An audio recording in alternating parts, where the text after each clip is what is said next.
Inclusive, eu queria entender também a visão de vocês sobre aqui Brasil, né? Mais cedo a gente estava aqui acompanhando as falas de Fernando Haddad.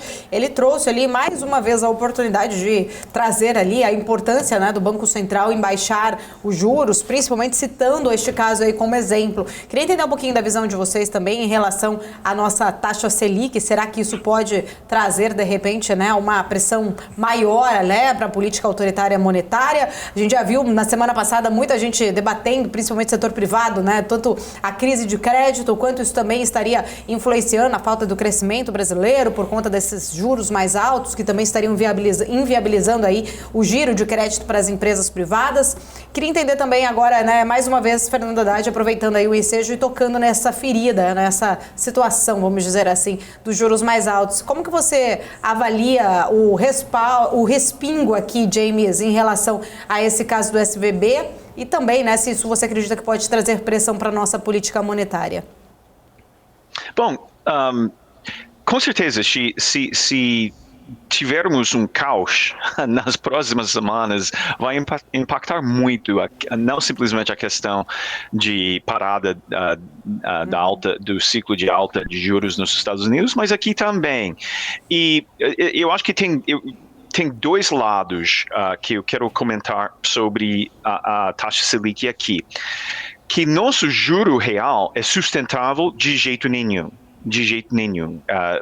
Nosso país não consegue, do longo prazo, ter esse juro real que temos hoje em dia, ok? Ao mesmo tempo, o Banco Central tem sua independência e o mercado financeiro, participantes tal como eu, a gente não gosta quando uma pessoa, assim, quando o governo em geral começa a tentar influenciar algo que já tem sua independência. Então, por isso que tem... Então, eu posso dizer que, sim, eu acho que a tendência de juros nesse ano deveria ser para cair. Mas eu não quero que eu não quero que ninguém do governo mexa com a independência do Banco Central. Mas eu acho que vale muito a pena prestar muita atenção nessas próximas semanas, talvez nos próximos dias, a situação lá fora com Silicon Valley Bank e demais bancos. Por quê? Porque estamos numa situação fundamentalista no Brasil em que uma leve recuperação, em geral, está se apresentando nos resultados no quarto tri de 2022, que estamos finalizando a época de resultados do quarto tri de 2022. A gente sabe, especialmente em termos de small e mid cap, que muitas empresas estão tradando com múltiplos baixos históricos em muitos dos casos. Porém, fica ao mesmo tempo muito difícil montar um case muito positivo de compra, muito otimista de compra, porque a taxa Selic está em quase 14%. E a concorrência com NTNB, etc., ou fundos de cash, etc., faz com que a maioria dos investidores simplesmente optem por ficar fora da bolsa. Ok, então se tivermos volatilidade lá fora e tivermos mais necessidade do Fed em agir, com certeza poderia influenciar o cupom e daí poderíamos ver talvez até um rally espetacular, especialmente em small e mid cap que estão apresentando já sinais de recuperação fundamentalista. Queria ouvir sua visão também, Vandique. Bom, Paula, eu vejo a situação no Brasil como a taxa de juro que a gente tem hoje, ela tem uma variável que explica 90% dela. Chama-se risco político, certo? Risco político é a coisa mais fundamental aqui.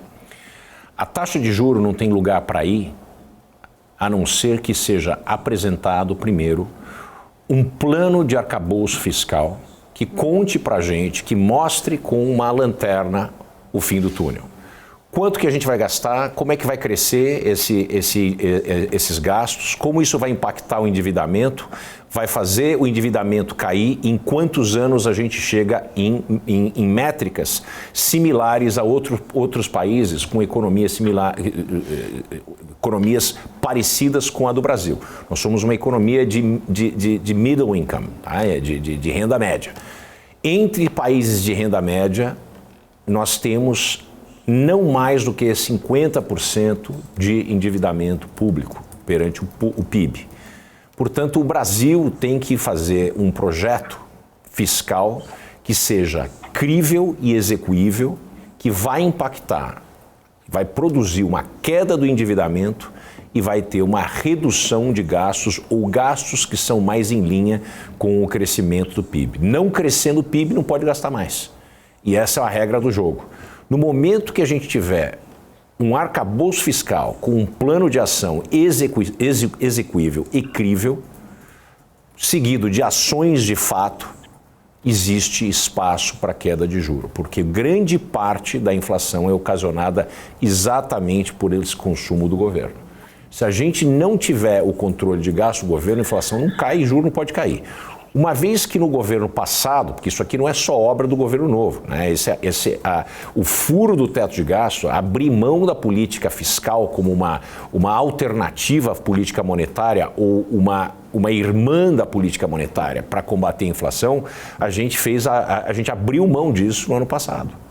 Quer dizer, foram furados o teto diversas vezes, com diversas PECs.